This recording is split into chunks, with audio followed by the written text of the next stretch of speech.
with the poem The Ode on a Grecian Urn, written by John Keats. So before we go for John Keats' Ode on a Grecian Urn, I think few of the things that you need to know actually about John Keats. John Keats was not like a regular poet. He was someone exceptional actually. He was someone great and probably one of the greatest that ever lived during the Romantic period.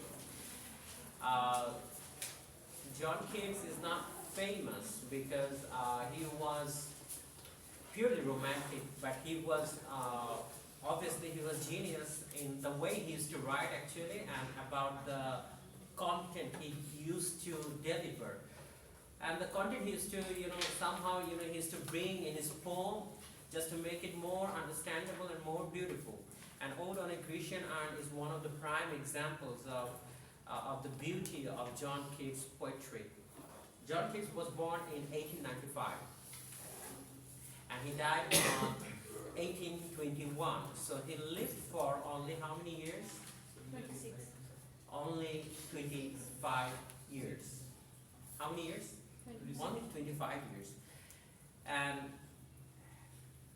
he was the elder actually of his family. They were like, it says that there were 4 brothers and he was the elder one, and his father died when he was only 8 years old. And his mom died when he was only 14 years old. And his mom died due to tuberculosis. And he also died due to tuberculosis. And if you don't know what is tuberculosis, it's something like we call TB. Okay?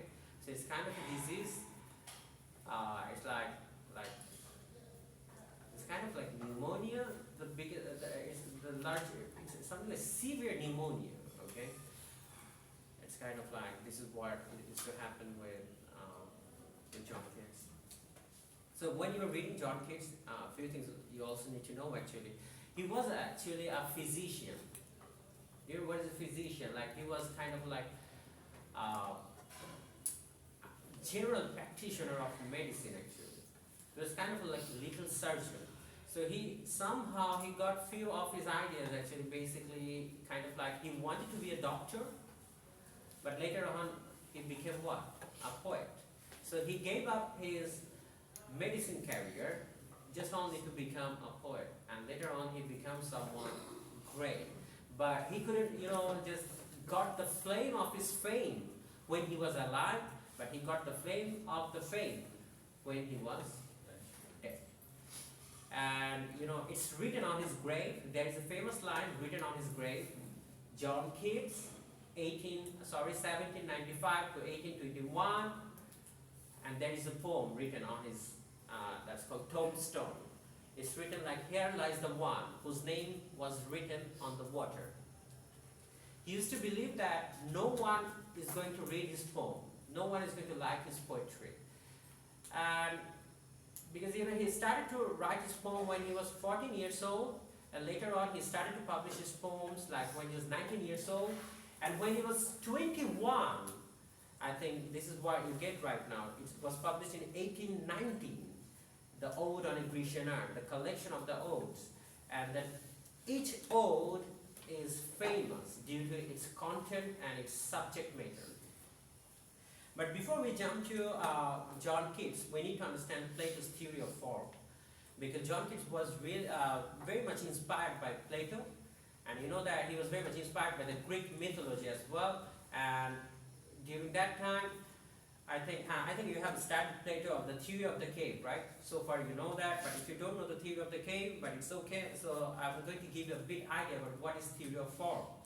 Try to give concentration. I'm going to ask a few of the questions to let me select. Monica, I'm going to ask you the questions. Manan, I'm going to ask you questions. I think Israt, right? Israt, I'm going to ask you a question. Ainuddin, I'm going to ask you a question after the class. So make sure that you give me the concentration. So we're going for the theory of forms. It's a theory given by whom? Plato. I think all of you have heard the name of Plato already, right? Okay. Theory of form by Plato.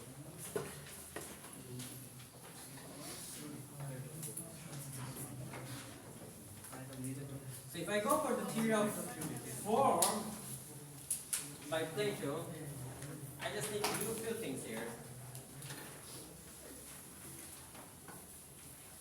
I'm going to just draw a box here, write down here concepts or ideas. I'll write down here the object. Now, if I think of you, if I ask you, just think of like this one. If I just, it's an object. What's written here? Beautiful moon, right? Beautiful moon. So if it's a beautiful moon, but what is the concept then? The object is beautiful moon. Then what is the concept? Yes, beauty. Right? Okay. Thank you. Okay. Beauty নামে কার সাথে কিছু নাই তো? Okay. Beautiful moon, and then the concept is what? Beauty, right? And now if I bring here the forest, or if I bring here trees, what does it remind you? Nature. And you see that the objectives, the objects are like, you know, beautiful moon, forest, trees. But it gives you a concept all the time, right? And if I give you, like, this is how, you know, if I say that, you know, if I give you bad man, it gives you the concept of what? Evil, right? If I just give you that concept, good man, it gives you the concept of what? Honest. Evil? No. Angel. It's like the good, right? Right? Or honest. Evil, good or honesty, yes. Right? So this is how you can bring all the concepts from the objects. Now what does theory of form say here?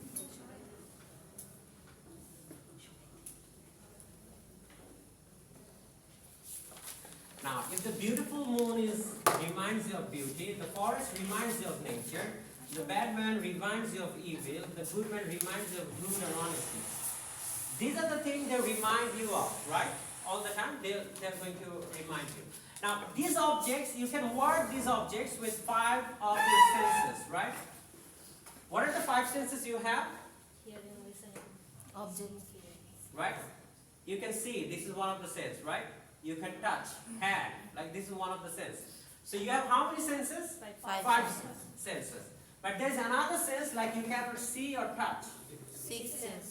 Right? That is called what? 6 sense. And the concept comes from the what? 6 sense. And these concepts, like the object that comes from what? 5 senses. And now what Plato wants to say you? So it is kind of like it's physics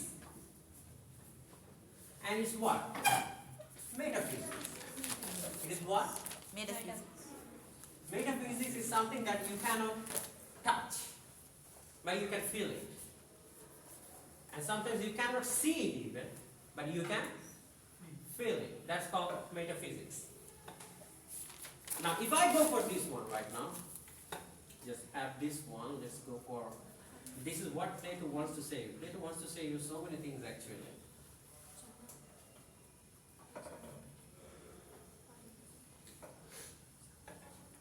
What's that?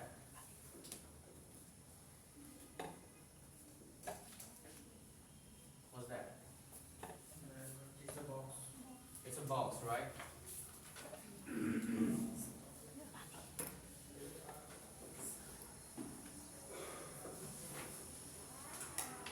What's that? Triangle.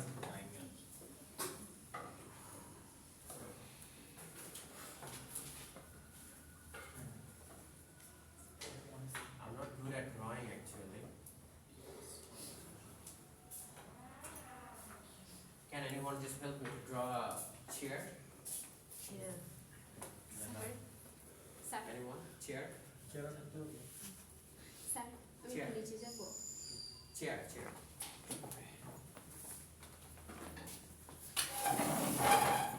Or a table. Anyone?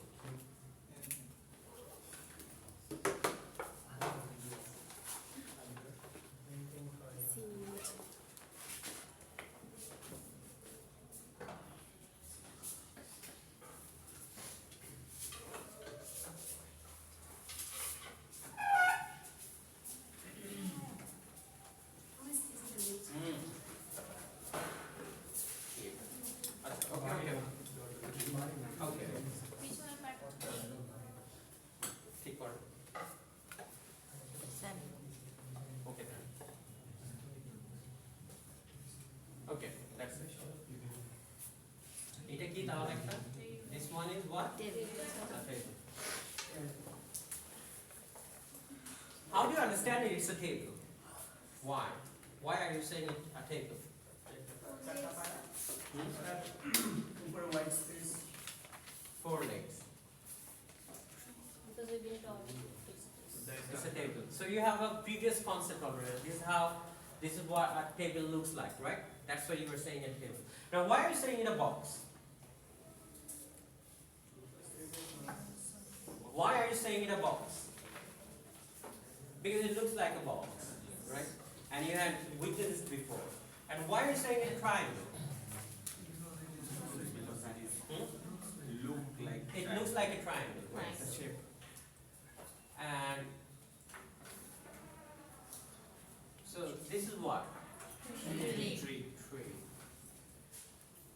Why do you call a tree a tree? Looks like a tree. Looks like a Like a tree. Do you call the tree a book? No. You never called it, right? So you already have the idea that it's not a book. Now, Plato wants to say you something amazing. Hey! Where have you been, Imtiaz? Where have you been? Okay, now Plato wants to say you something. What he wants to say you? Now he wants to say you that, look, the very first man who invented the idea of table, who was the first man to invent the idea of the table? We don't know. No one knows it, I think. Who was the first man actually to call a tree a tree? We don't even know. Okay. And then now Plato wants to ask you a question then. How do you define a table is a table? In what basis?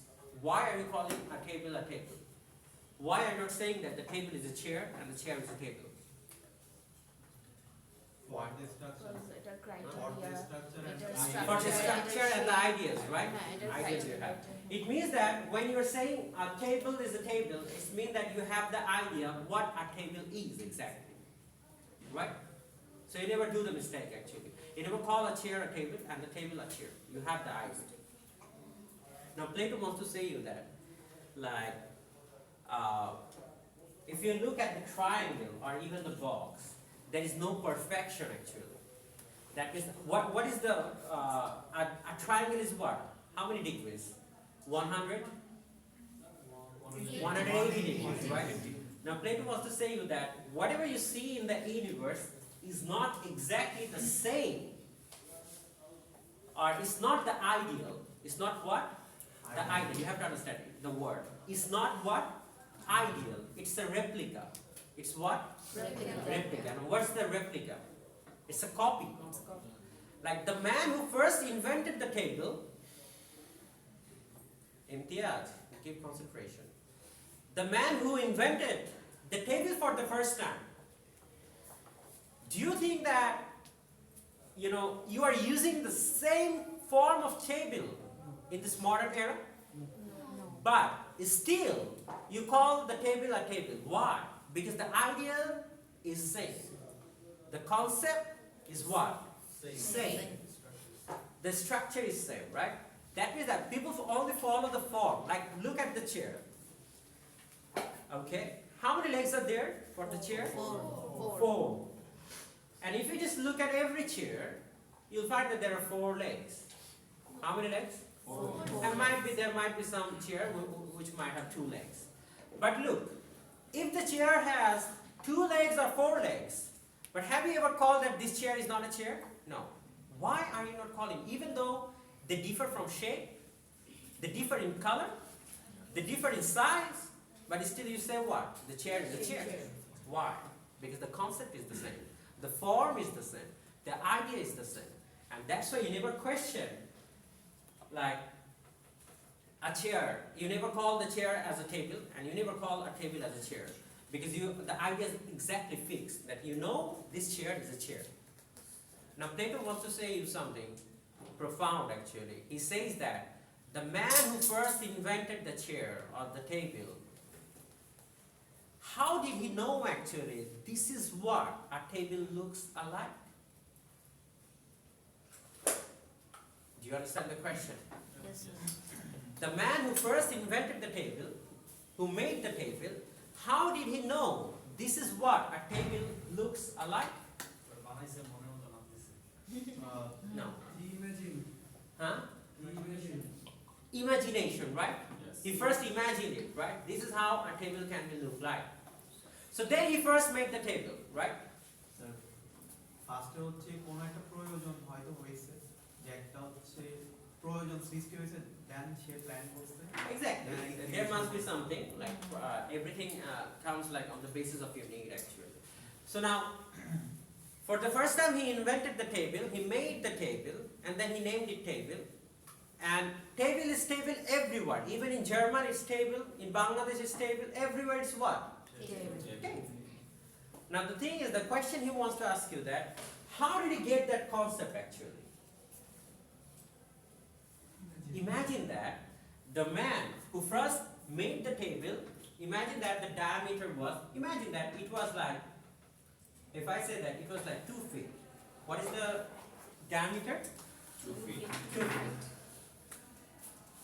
Right? And you see that the concept is same. There are 4 legs, right? Yes. Another man who is going to, now you can what? You see that no one is copying the previous object actually. Everyone is copying the concept. Now if you just look at the phone, everyone has a phone, right? You have the smartphone, mobile phone. Now the brand is different. Like if someone is saying is what? It's Samsung, someone is saying is what? iPhone, someone is saying is what? It's Xiaomi, but the phone is phone, like everything is done. Now look, how does the phone differ? Xiaomi differs from Samsung in shape, in size, in color, in features. But the unique feature both has common is what? It's a mobile phone. The concept is what? Same. The concept is always same. Only thing that differs is what? Shape, color, features. But the concept is what? Same. Now Plato wants to say here that the concept always remains the same. Only thing that differs is what? The object. The object might have different shapes. The object might have different colors. But the concept is always same. Now if I ask you the question now, that is what? The man who first imagined a table, somehow he got that imagination. It's something like, he got it somehow, right? He just imagined it. This is how a table looks like. Right? That means what? If a man is imagining that a table looks like that, that means what? A table exists? But where does it exist? That is the question, right?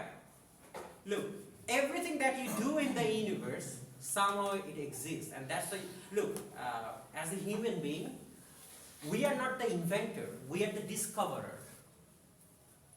We are what? Discover. We can discover only, we cannot invent anything.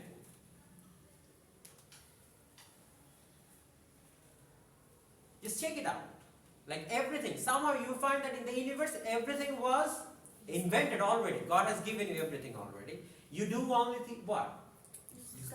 You only just discover the thing. Oh, this is, okay. Things are already here. So somehow, there is the first man who invented the table, or who made the table, he imagined it, but that is what? There must be a truth of his imagination, right? Something must be existing like that. And now Plato is asking you that the existence of that imagination is reality. Is what? Reality. Is what? Reality. And the things that you are making from your imagination is a copy version of your imagination. Is what? Copy version of your imagination. Now, if I just look, this is what? A copy sheet, right? Yeah. There must be an original one, Yes. right? There must be what? An original one. And look, John Keats had written the poem Ode on a Grecian Urn. Do you think that he directly published the poem? No. He used to have a manuscript at first. where he had written it with his own hand. And then it was being sent to the publishing house. Then they revised it, then they typed it, and then now you have a book. Right? Yes. This is how, that is what, everything that comes to you. Now, look, this is what? Shirt. A shirt. Positive আপনার পিছে কে? মিথিলা মনোযোগ দেন। This is what? Shirt. A shirt. Now, if you are, look, when a shirt is always a shirt, you never call it a women's shirt or man's shirt or, anyway, a shirt is a shirt. And you find that the shirt is always have the same, the color might be different, the shape might be different, but the concept is always the same. You're never changing the name actually. You're always calling it the shirt is shirt. Yes. Now the question is, the first man who imagined it, that to make the table, or first man who imagined that, we can invent a marker, right? Someone has invented, right? And now, how the evolution take form actually? First it was what? A chalk. First it was what? Chalk. A chalk. From the chalk, everyone was thinking, how about like, if there is a white thing and we can just write down the black letters. So someone has invented it, right? Someone has to imagine it. And look, for every problem, now, every problem that occurs in human life brings out a solution, brings out something new in the universe. Imagine yourself, like it's too cold, right? Now you're using what? A monkey cap. Right? Why? Because it's too cold. That is, someone was there very first, someone who understood the problem and then he invented it. And he imagined that this is how we can protect our ears and head from the cold. Someone has to invent it. Now Plato wants to ask you the question, someone, the very first man who invented that cap, you are not using that cap, but you are using his concept. Am I right? Yes. Like even if you just go to buy watches, you find that the Apple Watch is like almost the lowest value is 40 to 50K, the Apple Watch, right? But you also find that if you go to somewhere else, that there is a replica version, you can buy it with only 1,500 taka. Exactly the same, right? And now you say what? It's a replica, it's a copy version, and you are willingly you're purchasing what? The copy version. Yes. Now Plato wants to say you something like that. That's why he says, write it down. Real is not equal to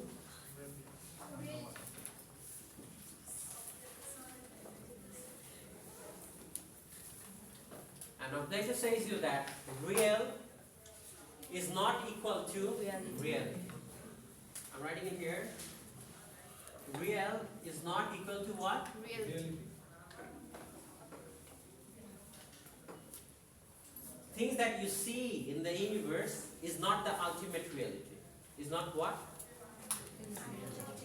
Is not the ultimate reality.